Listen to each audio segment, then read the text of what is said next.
आज तुझं लग्न पण आहे आणि मतदान हे तू उमेदवार पण आहे, कसं मॅनेज केलंय तू सगळं? काही नाही, सगळं करत असताना घरच्यांची, होणाऱ्या पत्नीची आणि मित्रपरिवारची खूप चांगली साथ होती. सगळ्यांनी खूप मेहनत घेतली, त्यामुळे अशा फारशा काही अडचणी झाल्या नाही. त्यात पत्नीची सहमती होती आधीपासनं, की इलेक्शन आहे त्या दिवशी, तर मी लग्नाच्या सगळ्या धावपळी मी सांभाळून घेईल, तू प्रचारात जास्त लक्ष घाल, जास्तीत जास्त टाइम तिकडे दे. तर त्यामुळे पण थोडा एक आधार मिळाला. तर असं म्हणजे त्यात काही वाटलं नाही फारसं असं. पण आता लग्न आणि मतदान एकाच दिवशी आलं तर कसं म्हणजे लग्न तुझं आधी ठरलं होतं का निवडणुकीत तू अगोदरच तयारी करायला लागली? लग्न आमचं एक 4-6 महिन्या आधीच ठरलेलं होतं. त्यानंतर ऑक्टोबरमध्ये हा इलेक्शनचा प्रोग्राम जाहीर झाला. त्यात आम्हाला संधी मिळाली आणि आम्ही ही आमदार सुहास अण्णा कांदे साहेबांनी आम्हाला ही संधी दिली.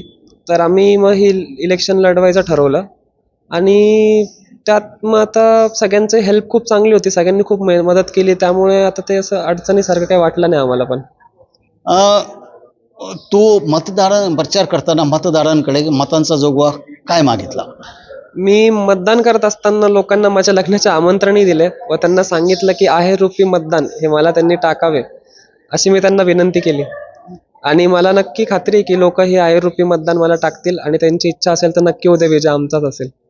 आता तू मतदान केलंय आणि ती वडाळ कधी घेऊन जाणार आहे आणि कशी तयारी केली?